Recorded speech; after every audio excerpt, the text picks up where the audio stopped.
திருச்செந்தூர் சுப்பிரமணிய சுவாமி திருக்கோவில் குடமுழுக்கு விழா நாளை நடைபெற இருக்கும் நிலையில் அனைத்து ஏற்பாடுகளும் தயார் நிலையில் இருக்கிறது. இது தொடர்பான கூடுதல் விவரங்களோடு நேரலையில் இணைக்கிறார் செய்தியாளர் சிவமணி. சிவமணி, என்னென்ன ஏற்பாடுகள் செய்யப்பட்டிருக்கிறது? லட்சக்கணக்கான பக்தர்கள் கூடுவதற்கான வாய்ப்புகள் இருக்கிறது, விவரங்கள்.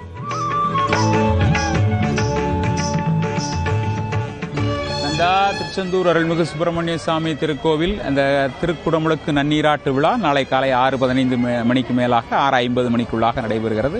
இதற்கான ஏற்பாடுகள் தொடர்ந்து, அதாவது அனைத்து ஏற்பாடுகள் முடிவுற்ற நிலையில் கடைசி கட்டமாக அதனை அழகுபடுத்தக்கூடிய கோயில் சுற்றுவட்டார பகுதியை அழகுபடுத்தக்கூடிய பணிகள் நடைபெற்று வருகிறது. கோவில் அந்த ராஜகோபுரத்தின் முகப்பில் முழுமையாக அழகுபடுத்தக்கூடிய பணிகள் தற்போது நடைபெற்று வருகிறது. அந்த காட்சிகளை தான் நம்ம பார்த்து கொண்டு இருக்கிறோம்.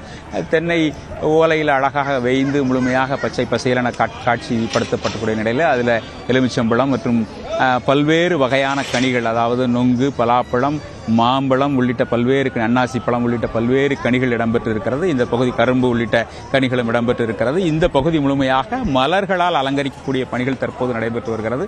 வாழை தோரணங்கள் முழுமையாக கட்டப்பட்டிருக்கக்கூடிய கோயில் வளாகம் முழுமையாக வாழை தோரணங்கள் கட்டப்பட்டிருக்கிறது. தற்போதே ஏராளமான பக்தர்கள் வர துவங்கி இருக்கிறார்கள். அதிகாலை கடைசி கட்டமாக 12வது கட்ட யாகசாலை பூஜை பணிகள் நாளை காலை 2 மணிக்கு, அதிகாலை 2 மணிக்கு தொடங்கும் என அறிவிக்கப்பட்டிருக்கக்கூடிய நிலையில் தற்போதே பக்தர்கள் வர தொடங்கி இருக்கிறார்கள். 5:30 மணிக்கு மேலாக இந்த யாகசாலையில் இருக்கக்கூடிய புனித தீர்த்தங்கள் கோபுர கலசங்களுக்கு கொண்டு செல்வதற்கான நடவடிக்கைகள் எடுக்கப்படும். தற்போதே பக்தர்கள் வந்து இங்கே இடம் பிடித்து அமரக்கூடிய அந்த ராஜகோபுரம் பகுதியில் இருக்கக்கூடிய காட்சிகளை நம்ம பார்த்து கொண்டு இருக்கிறோம். ஏராளமான பக்தர்கள் வந்து கொண்டிருக்கிறார்கள். இதற்கான பல்வேறு சிறப்பு ஏற்பாடுகள் செய்யப்பட்டிருக்கிறது. 3 தற்காலிக பேருந்து நிலையங்கள் அமைக்கப்பட்டு அங்கிருந்து வெளியூர்களிலிருந்து வரக்கூடிய பக்தர்கள் இந்த கோவில் வாசல் வரை, அந்த ரத வீதி வரைக்கும் வரக்கூடிய இலவச பேருந்துகளில் வரக்கூடிய நடவடிக்கைகள் எடுக்கப்பட்டிருக்கிறது. ஏராளமான போலீசார், சுமார் 6000க்கும் மேற்பட்ட போலீசார் பாதுகாப்பு பணியில் ஈடுபட்டிருக்கிறாங்க. மலர் அலங்காரம் அப்படிங்கிறது மிகச் சிறப்பாக செய்யப்பட்டிருக்கிறது. கோவில் அந்த யாகசாலையில் 8000 சதுரடி பரப்பளவு யாகசாலை அமைக்கப்பட்டிருக்கிற நிலையில் அங்கே சுப்பிரமணியருடைய அழகான திருவுருவச் சிலை அமைக்கப்பட்டிருக்கிறது. வள்ளி தெய்வானையோடு சுப்பிரமணியர் இடம்பெற்றிருக்கக்கூடிய அந்த பகுதியில் ஏராளமான பக்தர்கள் தற்போதே அந்த பகுதியில் குழுமி இருந்து பக்தர்கள் சுவாமி தரிசனம் செய்யக்கூடிய அந்த நிகழ்வும் நடைபெற்று வருகிறது. இந்த திருக்குடமுழுக்கு விழா அப்படிங்கிறது 16 ஆண்டுகளுக்கு பிறகு நடைபெறுகிறது என்ற அடிப்படையில் ஏராளமான பக்தர்கள், உள்ளூர் பக்தர்கள் மட்டுமல்லாது வெளியூர்களில் இருந்தும் ஏராளமான பக்தர்கள் வர தொடங்கி இருக்கிறார்கள்.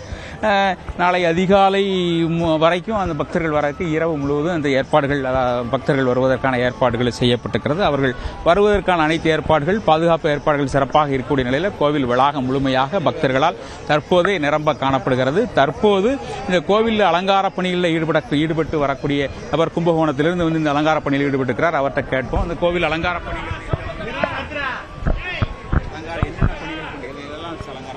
இன்னைக்கு வந்து சார், இது வந்து பச்சைப்பந்தல். இது வந்து இன்னைக்கு வந்து பார்த்தீங்கன்னா நொங்கு, இளநி, வாழை, மா, அப்புறம் சாத்துக்குடி, அன்னாசி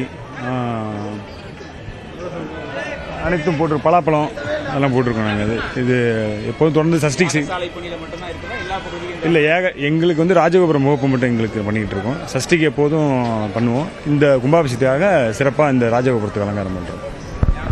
முகப்பு பணியில் பந்தல் அலங்காரம் செய்வதற்காக அந்த கனிகளை கொண்டு அலங்காரம் அப்படிங்கிறது கும்பகோணத்திலிருந்து வந்திருக்கக்கூடிய நபர் அந்த அலங்கார பணியில் ஈடுபட்டிருக்கிறார். தொடர்ந்து இந்த பகுதி முழுமையாக மலர்களால் அலங்காரம் செய்யப்பட்டிருக்கிறது. பக்தர்கள் நிரம்ப காணப்படக்கூடிய தற்போதே பக்தர்களால் கோவில் வளாகம் நிரம்பி காணப்படுகிறது.